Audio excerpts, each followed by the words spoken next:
जय श्री कृष्ण सारे भाइयों को। मैं ओम यादव आप सभी लोगों का स्वागत करता हूं यादवों के सबसे बड़े दुश्मन पार्ट 2 वीडियो में। दोस्तों, मैंने अपनी पिछली वीडियो में आप लोगों से मुलाकात करवाई थी यादवों के 3 सबसे बड़े दुश्मनों से। मैंने आप लोगों को बताया था कि कैसे ये तीनों नाम के पीछे यादव लगाकर यादवों के बीच में दलित विचारधारा को परोसने का काम कर रहे हैं। मैंने आप लोगों को बताया था कि ये लोग कैसे दलित संगठनों से पैसा खाकर यादवों के मान सम्मान अभिमान को गिराने का काम कर रहे हैं, यादवों को शूद्र बनाने का काम कर रहे हैं, यादवों को दलित बनाने का काम कर रहे हैं। जिसमें एक शूद्र शिव कुमार था जो कि यादव सेना नाम का एक संगठन चलाता है। इसका संगठन पूर्वांचल में सक्रिय है काफ़ी ज़्यादा। दूसरा शूद्र अचल सिद्धार्थ था जो डिजिटल मीडिया के माध्यम से यादव समाज को दलित बनाने का काम कर रहा है, यादवों को प्रेरित कर रहा है कि यादव समाज के लोग इस धर्म को छोड़कर बौद्ध धर्म अपना लें। और तीसरा था यादव शक्ति पत्रिका चलाता है चंद्रभूषण यादव। ये अपनी पत्रिका के माध्यम से यादवों को महिषासुर का वंशज बताता है, महिषासुर को यादवों का पूर्वज बताता है और यादवों की कुल देवी माँ विंध्यवासिनी का रूप दुर्गा माता को वैश्या बताता है। इनके बारे में मैंने आप लोगों को विस्तार से बताया था। आज की इस वीडियो में मैं अचल सिद्धार्थ और चंद्रभूषण के बारे में बात नहीं करूंगा। मैं आज की वीडियो में बात करूंगा शूद्र शिव कुमार के बारे में, क्योंकि ये आदमी सबसे ज़्यादा यादवों का नुकसान कर रहा है, क्योंकि इसके पास है संगठन। और ये आदमी इसलिए सबसे ज़्यादा नुकसान कर रहा है क्योंकि इसके संगठन से कोई भी अगर बात कही जाती है तो वो यादवों की बात मान ली जाती है। लोगों को ऐसा लगता है कि यादव समाज की यही विचारधारा है। इसके संगठन पे आप नज़र डालेंगे तो ये कभी भी यादव समाज के हित की बात नहीं करता है। हमेशा और हमेशा दलित विचारधारा ही यादवों के बीच में परोसने का काम करता है। कभी ज्योतिबा फूले, कभी अंबेडकर, तो कभी पेरियार, इन्हीं सब का नाम लेता है। ये कभी अपने राव बलबीर सिंह, अपने राव तुलाराम, अपने जो भी यादवों के महापुरुष हैं उनकी ये कभी बात ही नहीं करता है। और सबसे बड़ी बात, मैंने पिछली वीडियो में बताया था कि ये कैसे यादवों को महिषासुर का वंशज बताता है, महिषासुर से जोड़ने का काम करता है। जिसके बाद यादव सेना के कुछ पदाधिकारी थे, उन्होंने मेरे पास मैसेज किया, मुझसे बोला कि भाई ऐसी बात नहीं है, शिव कुमार यादवों को शूद्र नहीं मानता है, शिव कुमार यादवों को महिषासुर से नहीं जोड़ता है, वो बीजेपी का विरोध करता है, वो संघ का विरोध करता है। लेकिन दोस्तों, आज की इस वीडियो में मैं आप लोगों के बीच में ये साबित करूंगा, मेरे पास प्रमाण है, मैं साबित कर दूंगा कि इसकी विचारधारा क्या है। ये यादवों को महिषासुर से जोड़ता है, अपने आप को महिषासुर का वंशज बताता है, और ये भी साबित कर दूंगा कि ये खुद बीजेपी का आदमी है, बीजेपी से मिला हुआ आदमी है, बीजेपी से पैसे खाता है समाजवादी पार्टी को बदनाम करने के लिए। हमारे मित्र हैं चौधरी धर्मेंद्र यादव, इन्होंने इसको फ़ोन किया था और इससे 2 टूक पूछा कि आप बताइए कि आप महिषासुर को मानते हैं या श्री कृष्ण को मानते हैं। तो आप सुनिए, खुद सुनिए कि इसने कॉल रिकॉर्डिंग में क्या कहा। वो यादव शक्ति पत्रिका को आप बोल रहे हो कि सही है? हाँ, बिल्कुल सही है, बिल्कुल सही है। उसमें श्री कृष्ण जो है हमारे पूर्वज को महिषासुर दिखाया गया। आप ये बताओ हमको एक चीज क्लियर करके, श्री कृष्ण को देखो, ना हमारी आपसे दुश्मनी है ना ओम यादव से दुश्मनी है। हाँ। हम यादव हूँ, जो यादव है उस मेरा भाई है। अब आप जो मानो वो आपकी मर्जी, ठीक है। ये बात बताओ, हाँ। महिषासुर हमारा पूर्वज है कि श्री कृष्ण हमारे पूर्वज? दोनों हैं, आप बताओ। मैं कह रहा हूँ दोनों हैं, दोनों मैं कह रहा हूँ दोनों। तो दोस्तों, आप लोगों ने सुना, जब धर्मेंद्र ने इससे पूछा कि आप महिषासुर को मानते हैं या भगवान श्री कृष्ण को मानते हैं, तो इसने जवाब दिया कि मैं दोनों को मानता हूँ। अब आप लोग मुझे बताइए कि कोई भी इंसान या तो भगवान को मान सकता है, या तो राक्षस को मान सकता है, या तो सही को मान सकता है, या तो गलत को मान सकता है। कोई भी इंसान 2 नाव पर कैसे सवार हो सकता है? या तो वो भगवान श्री कृष्ण को मानेगा या तो महिषासुर को मानेगा। दोस्तों, हकीकत तो ये है कि ये महिषासुर को ही मानता है और ये वैसा ही है, इसके काम भी वैसे ही हैं। लेकिन समस्या इसके साथ ये है कि ये जाति के नाम पर संगठन चलाता है, और यदि इसको अपने संगठन से यादवों को जोड़ना है तो इसको ना चाहते हुए भी श्री कृष्ण का नाम तो लेना ही पड़ेगा। इसीलिए इसने मूर्ख बनाने के लिए बोल दिया कि मैं श्री कृष्ण को मानता हूँ। लेकिन आप लोग मुझे बताइए, अपने दिल पर हाथ रख के मुझे बताइए कि यदि आपके सामने ऑप्शन हो, एक तरफ श्री कृष्ण हो, एक तरफ महिषासुर हो, कोई बोले कि एक को चुनो या बोले कि किसको मानते हो, तो आप लोग किसको कहोगे? मुझे जहाँ तक यकीन है 99.99% यादव सिर्फ श्री कृष्ण को ही चुनेंगे। महिषासुर से क्या संबंध है यार? और महिषासुर को हम क्यों माने? क्या संबंध है उसका यादव समाज से? आप बताइए। इनको शर्म नहीं आती है इस तरह की बात करते हुए? इनको शर्म नहीं आती है कि अपने ही समाज की इस तरह से दुनिया में, देश में बदनामी कराते हुए? दोस्तों, ये तो एक बात थी। इससे भी बड़ी बात इसने अगली कॉल रिकॉर्डिंग में कही है, और मैं चाहता हूं कि वो कॉल रिकॉर्डिंग सुनिए आप लोग। योग माया कौन है? अरे यार देखो, वो उनकी बहन है, ये हम उन सब की बात नहीं करते। अब नहीं, इधर क्यों उधर नहीं? ना बताओ। तो अब मैं बात रहो। क्यों नहीं? नहीं, मुद्दे से नहीं बोल रहा नहीं, हूं। योग माया ना कहो यार। सुनो, क्यों? मैं एक बात मानता हूँ, मैं साइंटिफिक बातें मानता हूँ। हाँ, वो उनकी बहन थी, ठीक है। ठीक है। कृष्ण क्या नाम है उसका, इनके मामा का, ठीक है। हाँ, उसने मारना चाहा, इनके हाथ से छिटकियां बच गई। हाँ, मैं छिटक के कोई यहाँ से वहाँ चला जाए, मैं इसको नहीं मानता हूँ। तुम मुझे इसके लिए गाली दो, तुम मुझे कहो कि मैं नास्तिक हूँ, मुझे कोई फर्क नहीं। तो दोस्तों, सुना आपने इसने क्या कहा? इसने कहा कि मैं श्री कृष्ण की बहन योग माया को नहीं मानता। ये श्री कृष्ण की बहन नंद बाबा की बेटी योग माया को नहीं मानता, जो खुद विंध्यवासिनी हैं, जो यदुवंशियों की कुल देवी हैं। वही कुल देवी जिन्हें लालू प्रसाद यादव जी मानते हैं, वही कुल देवी जिन्हें मुलायम सिंह यादव जी मानते हैं, वही कुल देवी जिन्हें माननीय अखिलेश यादव जी मानते हैं। अभी 4 दिन पहले अखिलेश यादव जी खुद माँ विंध्यवासिनी के दर्शन करने गए थे, जिसमें बताया गया कि उन्होंने 2022 में आने वाले चुनाव की आशीर्वाद मांगा है माँ विंध्यवासिनी से। तो ये आदमी उन माँ विंध्यवासिनी योग माया को नहीं मानता है, भगवान श्री कृष्ण की बहन को नहीं मानता है, जो समस्त यदुवंशियों की कुल देवी कही जाती हैं। तो आप लोग मुझे बताइए कि जो आदमी अपनी ही कुल देवी को ना मानता हो, अपने ही आराध्य को ना मानता हो, क्या ऐसा आदमी यादव हो सकता है? क्या इसको यादव कहलाने का कोई अधिकार है? क्या इसको यादव सेना चलाने का कोई अधिकार है? दोस्तों, यहाँ पर मैं एक बात कहना चाहूँगा। हमारे देश का संविधान सभी नागरिकों को पूरा अधिकार देता है, चाहे तो वो धर्म को माने ना माने, चाहे तो वो किसी देवी देवता को माने या ना माने।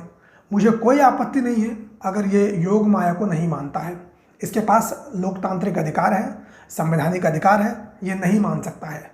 लेकिन मुझे आपत्ति इस बात से है कि ये एक यादव जाति का संगठन चला रहा है, और यादव जाति का संगठन चलाते हुए इसको कोई भी अधिकार नहीं है कि जिस जाति का संगठन चला रहा है उस जाति की कुल देवी को ये ना माने, जिसे समस्त यदुवंशी मानते हैं उनको ये ना माने।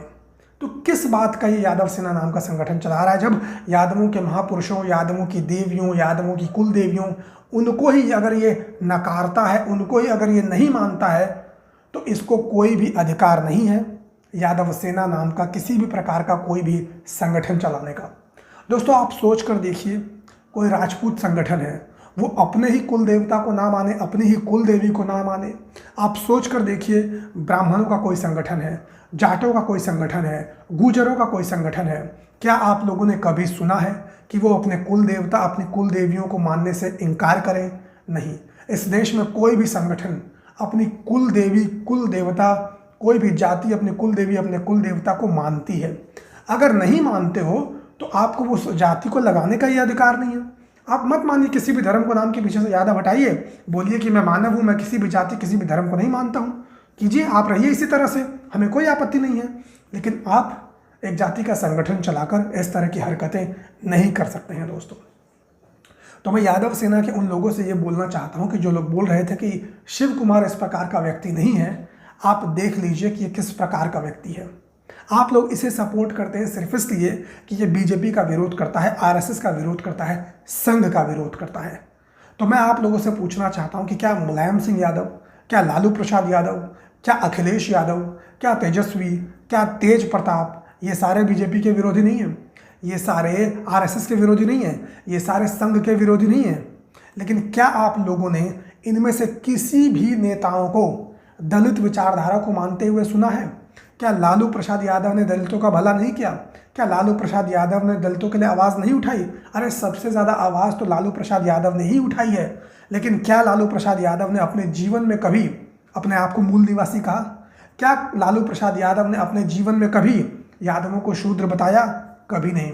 किसी भी यादव नेता ने, जो बड़े नेता हैं, चमचों की बात नहीं कर रहा हूँ, उन्होंने कभी भी यादव जाति को, यादव समाज को मूल निवासी फलाना ढिकाना कभी नहीं कहा। वो लोग अंबेडकर का सम्मान करते हैं, वो लोग दलितों का सम्मान करते हैं, दलितों के लिए आवाज़ भी उठाते हैं, वो लोग बीजेपी का भी विरोध करते हैं, लेकिन कभी उन्होंने यादवों के मान सम्मान अभिमान के साथ खिलवाड़ नहीं किया। दोस्तों मैं आपको बता दूं, हम लोग खुद बीजेपी का विरोध करते हैं, हम लोग आरएसएस के विरोधी हैं, संघ के विरोधी हैं, क्योंकि मेरा ऐसा मानना है कि बीजेपी आरएसएस ना हिंदुत्व की पार्टी है, ये पूरी तरह से एक जाति विशेष की पार्टी है, इसीलिए मैं इसको नहीं मानता हूँ।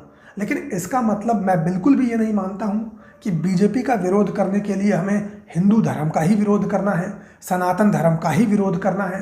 मैं बिल्कुल ये नहीं मानता हूँ कि आरएसएस और संघ का विरोध करने के लिए हमें अपने आप का ही, हमें खुद ही दलित बन जाएं, हम खुद ही शूद्र बन जाएं। मैं बिल्कुल नहीं मानता हूँ कि दलितों का साथ लेने के लिए, दलितों का वोट लेने के लिए हम लोग खुद दलित बन जाएं। मैं इस विचारधारा का बिल्कुल भी नहीं हूँ और मैं इसको बिल्कुल भी एंडोर्स नहीं करता, मैं इसको बिल्कुल भी नहीं मानता हूँ। दोस्तों आप मुझे बताइए, जिन दलितों के लिए ये लोग खुद दलित बनने के लिए तैयार हैं, जिन दलितों के महापुरुषों के दिन रात ये लोग पूजा करते रहते हैं, क्या उन दलितों ने आप लोगों को, यानी यादव पॉलिटिकल पार्टीज को क्या कभी वोट दिया है? कभी नहीं दिया। आप लोग इतिहास उठाकर देख लीजिए। उदाहरण के तौर पर मैं आपको 2019 का लोकसभा चुनाव बताता हूँ। 2019 के लोकसभा चुनाव में समाजवादी पार्टी और बहुजन समाज पार्टी का गठबंधन हुआ था। मायावती के पास 0 सीटें थी, एक भी सीट नहीं थी। मायावती की पार्टी पूरे देश के अंदर ख़त्म हो चुकी थी। अखिलेश यादव से गठबंधन हुआ, सभी को लगा कि बहुत बढ़िया गठबंधन हुआ है, अब तो इन्हें कोई हरा ही नहीं सकता है। इवन मैं आपको बता दूं कि मैं भी सपोर्ट में था उस गठबंधन के। मुझे लग रहा था कि बीजेपी को हराने के लिए बहुत ही अच्छा ये गठबंधन हुआ है। लेकिन दोस्तों जब चुनावी नतीजे आए तब मायावती ने क्या किया? चुनावी नतीजे आए तो मायावती 0 से 11 सीट तक पहुंच गई। अखिलेश यादव को महज 4 सीटें मिली, जो पहले भी उनके पास 4 ही थी। चलो इतने पर भी ठीक था, लेकिन मायावती ने उसके बाद समस्त यादवों का अपमान किया, समाजवादी पार्टी का अपमान किया, अखिलेश यादव को गालियां दी। मायावती ने कहा कि यादव जाति के लोगों ने मायावती को वोट नहीं किया। लेकिन दोस्तों आप खुद देखिए, फ़ायदा किसको हुआ? फ़ायदा तो मायावती को हुआ। क्या अखिलेश यादव को कोई फ़ायदा हुआ? नहीं हुआ। जितने भी चुनावी विश्लेषक थे, सब ने यही कहा कि यादवों का वोट मायावती को ट्रांसफ़र हुआ, लेकिन मायावती के वोटर्स यानी जो दलित थे, उन्होंने अखिलेश यादव को बिल्कुल भी वोट ही नहीं दिया। तो आप मुझे बताइए, क्या फ़ायदा हुआ दोनों के गठबंधन करने से?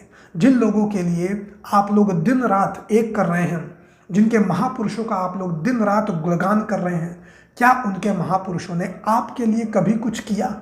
एक संघर्ष मुझे बता दो कभी कुछ किया हो। यहाँ तक कि आप मुझे ये बता दो कि आज भी जितने भी दलित संगठन इस देश के अंदर चल रहे हैं, चाहे वो भीम आर्मी हो, चाहे वो बाम सेफ हो, चाहे कोई भी संगठन चल रहे हों, किसी भी यादव की हत्या होती है, किसी भी यादव के ऊपर कोई भी समस्या होती है, क्या इनमें से कोई भी दलित संगठन यादवों की आवाज़ उठाता है? पुष्पेंद्र यादव की हत्या हुई, क्या दलित संगठनों ने पुष्पेंद्र यादव के लिए आवाज़ उठाई? इसके बाद भी अनेकों यादवों की हत्याएं हुई, क्या दलित संगठनों ने, भीम आर्मी ने उसके लिए कोई भी आंदोलन किया? नहीं किया। इसके विपरीत हम लोग क्या करते हैं? इसके विपरीत हमारे समाज के लोग, हमारे समाज के जो संगठन बने हुए हैं, ये लोग दिन रात जय अंबेडकर, जय फूले, जय ज्योतिबा, इन्हीं सब की जय जय करते रहते हैं, अपने महापुरुषों की बात ही नहीं करते हैं। तो मेरा तो सिर्फ इतना कहना है कि आप लोग को इनकी मदद करनी है, इनकी मदद कीजिए, लेकिन आप लोग इतना भी मत इनकी मदद में गिर जाइए कि खुद को ही शूद्र बना लें, खुद को ही दलित बना लें, उनकी विचारधारा को मानने की हमें कोई भी आवश्यकता नहीं है दोस्तों। इसके बाद दोस्तों अब मैं आपको बताना चाहता हूँ, जो सबसे बड़ी बात बताना चाहता हूँ कि ये जो शिव कुमार है, यादव सेना है, ये खुद समाजवादी पार्टी को बदनाम करने के लिए बीजेपी से मिली हुई है। कैसे मिली हुई है ये मैं आपको बताता हूँ। आप सभी लोग जानते हैं कि समाजवादी पार्टी चुनाव क्यों हारी। समाजवादी पार्टी चुनाव इसीलिए हारी क्योंकि समाजवादी पार्टी के ऊपर ये आरोप लगाया गया कि ये मुसलमानों की पार्टी है, ये हिंदू विरोधी पार्टी है। इसी तरह के आरोप लगे थे समाजवादी पार्टी के ऊपर। नहीं तो समाजवादी पार्टी ने, अखिलेश यादव ने जितने काम किए थे, डेवलपमेंट की थी उत्तर प्रदेश में, शायद ही किसी ने किए होंगे। और ये बात खुद अखिलेश यादव के विरोधी भी मानते हैं। मेरे बहुत सारे दोस्त हैं जो यादव नहीं हैं, वो खुद मुझे बताते हैं कि अखिलेश यादव ने जितना काम उत्तर प्रदेश में किया उतना शायद ही किसी ने किया, लेकिन उन्होंने उसको वोट नहीं दिया। क्यों वोट नहीं दिया? क्योंकि उन्हें लगता था कि अखिलेश यादव मुसलमानों की पार्टी है, मुसलमानों को सपोर्ट करता है, हिंदुओं को सपोर्ट नहीं करता। हालांकि मैं ऐसा बिल्कुल भी नहीं मानता हूँ। अखिलेश यादव सेक्युलर आदमी है, वो हिंदुओं को भी सपोर्ट करता है, लेकिन उसके जो चमचे हैं ना, जैसे इन जैसे लोग जो संगठन बना लेते हैं यादव के नाम पर, और सबको लगता है कि ये पूरे यादव समाज की यही विचारधारा है। इन लोगों ने क्या किया? इन लोगों ने अपने संगठन में एक मुसलमान को शामिल कर लिया। अब आप लोग मुझे बताइए कि यादव सेना में, जो कि जाति का संगठन है, इसमें किसी मुसलमान को शामिल करने की क्या आवश्यकता है? दोस्तों, यदि आप लोगों को यकीन नहीं हो रहा है तो मैं आप लोगों को एक ऑडियो रिकॉर्डिंग सुनाने वाला हूँ, जिसमें यादव सेना के लेटर पैड पर यह लिखा हुआ है कि इन लोगों ने एक मुसलमान को यादव सेना में शामिल किया है। एक ऑडियो रिकॉर्डिंग भी सुनाऊंगा जिसमें एक विनेश यादव जी हैं, वो खुद बात कर रहे हैं यादव सेना के किसी पदाधिकारी से और पूछ रहे हैं कि उन्होंने क्यों यादव सेना में इस मुसलमान को शामिल किया है। और वो खुद यादव सेना से ही जुड़े हुए थे, लेकिन जब उन्होंने देखा कि इसमें तो मुसलमानों को शामिल किया जा रहा है, वो यादव सेना से हट गए। उन्होंने ही मुझे बताया कि कैसे इन लोगों ने मुसलमानों से, यानी बीजेपी से पैसा लेकर मुसलमानों को शामिल किया है समाजवादी पार्टी को बदनाम करने के लिए। सुनिए इस ऑडियो रिकॉर्डिंग को। हाँ, रविंद्र जी बात कर रहे हैं। जी नमस्कार। हाँ नमस्कार, मैं विनेश बोल रहा हूँ। जी जी जी कैसे हो? जी भैया। बढ़िया जी अच्छा, मैं ये कह रहा हूँ, आपने अभी 1-2 घंटा पहले यादव सेना की वो डाली है, लिस्ट डाली है लखनऊ की। जी एक यादव सेना ने आपने यादव सेना में एक 20-25 दिन पहले मुदस्सर खान करके भी जिला उपाध्यक्ष बनाया था। मुस्तफा खान। हाँ, मुस्तफा खान बनाया था ना। जी उनका लिस्ट में नाम नहीं है, इसलिए पूछ रहा था। नहीं, ये लिस्ट दूसरी है। अच्छा अच्छा हाँ अच्छा अच्छा, तो वो लिस्ट वो क्या लिस्ट में नहीं है क्या? वो लिस्ट कौन है? अध्यक्ष तो आप ही है ना? वो पदाधिकारी कार्यकारिणी सदस्य है। मतलब? अरे वो पदाधिकारी थे, मान लीजिए जिनको हमने बनाया था, जो आज आप लिस्ट दे रहे हैं, ये कार्यकारिणी सदस्य, जो अच्छा, सदस्य बनाए जाते हैं वो हमारे। ये सदस्य हैं कार्यकारिणी के, वो पदाधिकारी हैं, वो अध्यक्ष है ना, उपाध्यक्ष है। जी जी जी। चलिए और सब ठीक है, बढ़िया है। और चलिए, ओके भैया। तो दोस्तों, सुना आपने किस प्रकार से यादव सेना का जो पदाधिकारी है वो ये स्वीकार कर रहा है कि एक मुसलमान को यादव सेना में शामिल किया गया था। अब आप लोग मुझे बताइए दोस्तों कि एक जातीय संगठन में, जो कि एक यादव सेना नाम का संगठन है, उसमें एक मुसलमान की क्या जगह हो सकती है? आखिर एक मुसलमान को इस संगठन में क्यों शामिल किया गया? आप खुद ही सोचिए कि यादव जाति के उत्थान के लिए ये संगठन बनाया गया, लेकिन यहाँ पर ये लोग क्या काम कर रहे हैं? ये लोग हमेशा SC, ST, OBC, माइनॉरिटी, इन सब की बात करते हैं। तो क्या ये राजनीति नहीं कर रहे हैं? अरे मैं तो कहता हूँ कि आपने यादव नाम का एक, यादव सेना के नाम से संगठन बनाया है, सामाजिक संगठन बनाया है, तो आप समाज की बात कीजिए। यदि आपको राजनीति करनी है तो आप राजनीतिक पार्टी बना लीजिए। अरे राजनीति करने के लिए तो समाजवादी पार्टी है ही, बहुजन समाज पार्टी है ही, आम आदमी पार्टी है ही, BJP है ही, ये सारी पार्टी राजनीति ही तो कर रही हैं। यदि आपको भी राजनीति करनी है तो आप राजनीतिक पार्टी बना लीजिए। क्यों आप यादवों के नाम का संगठन बनाकर राजनीति कर रहे हैं? यदि आपने यादवों के नाम का संगठन बनाया है तो आप सामाजिक काम कीजिए, यादव समाज के हित में जो काम है वो काम कीजिए। तो दोस्तों, मैंने आप लोगों के सामने शिव कुमार का पूरा कच्चा चिट्ठा खोल के रख दिया है। मैंने आप लोगों को बता दिया कि किस प्रकार से यादव सेना के नाम से यादवों को दलित, शूद्र, दलित विचारधारा परोसने का काम कर रहा है। और कोई भी बात मैंने नहीं कही है, मैंने सारे के सारे सबूत के साथ कही है। इसने ऑडियो में खुद स्वीकार किया है कि ये महिषासुर को यादवों का पूर्वज मानता है, अपना वंशज मानता है। फिर इसने कहा कि यदुवंशियों की कुल देवी योग माया को नहीं मानता है। मैंने अपना काम कर दिया, अब आपके ऊपर है। अब आप लोग देखिए कि क्या ये यादव सेना का अध्यक्ष बनने लायक है और क्या इसकी जो संगठन है ये यादव समाज के हित में काम कर रही है या फिर अहित में काम कर रही है। आज के इस वीडियो में इतना ही। आपसे मुलाकात करूंगा किसी और वीडियो में। तब तक के लिए धन्यवाद। जय हिंद, जय यादव, जय माधव।